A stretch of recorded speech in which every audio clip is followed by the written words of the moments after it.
Previous civilizations did not have Wi-Fi or Bluetooth, but these things have been invented so that there can be really nice things like heavenly album covers.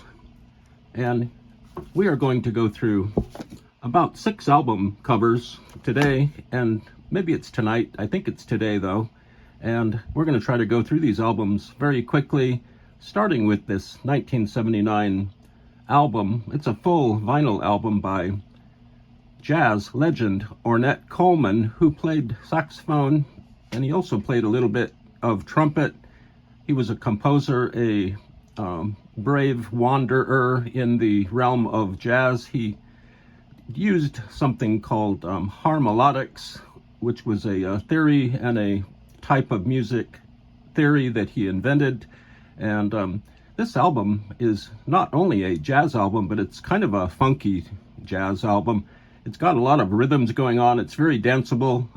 Pretty much every track on it is upbeat and thrilling.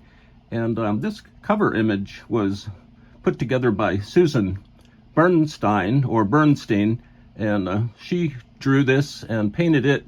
It's some kind of woman here. She's very thin. She's holding a like a saxophone, some sort of straight saxophone. I don't know what you would call it. There's a stray light bulb hanging down from a wire. There's the moon or the sun through this very small window. A chair. There are some boxes here, some inscrutable boxes. Way here in the back is a really small pyramid. Right here, it's either a pyramid or a one of those timekeepers. I don't remember what they're called. There's a cigarette here, a glass of something, a flower. The floor is engaging. It's very nicely put together here in the artwork. And there's a stair kind of leading up to somewhere. Another chair, a clock, and a little boxy table. This album cover was entirely put together by someone named Peter Coriston, who also did dozens of classic rock album covers, such as Physical Graffiti by Led Zeppelin, Some Girls by the Rolling Stones, and many others. Ornette Coleman's name is really nice up here. It's really straightforward, really attractive.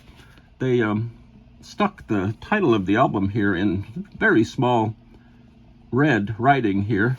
And this album was recorded in one shot. It was recorded on one day digitally. Apparently it's the first jazz album recorded digitally, if not the first album recorded digitally. And here in the corner it actually says a digital recording. And we've got these vertical lines that are surrounding Ornette Coleman's name. Ornette Coleman is just great. He was great. He's no longer with us. I particularly like the kind of mid-period albums he made with his son, Donardo, who is actually on this album. And Ornette did these albums with his son. His son was only 9 or 10, and he was playing drums on Ornette's kind of free jazz albums, and just sounded great. There's I think it's called Science Fiction is the one I like. Really great album.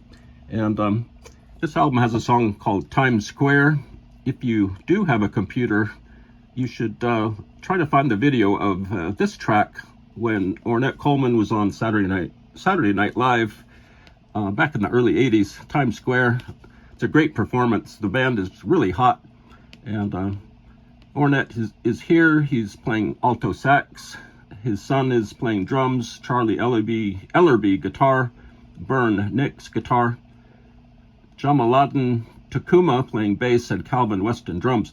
This was a really tight band, very tight. Ornette had this double guitar interplay going on, especially on this album and a couple of other albums. And here are the liner notes. Here's a wonderful, really soothing, relaxing, and really nice looking Ornette Coleman. He was indeed a master. He took the rudiments of bebop music and free jazz, and he added his own touches. He was a very surprising composer of music. It's on Antilles, a subsidiary of Island Records. There's the label, very basic, and that's Ornette Coleman. Next we have someone I know really nothing about, Robyn Hitchcock.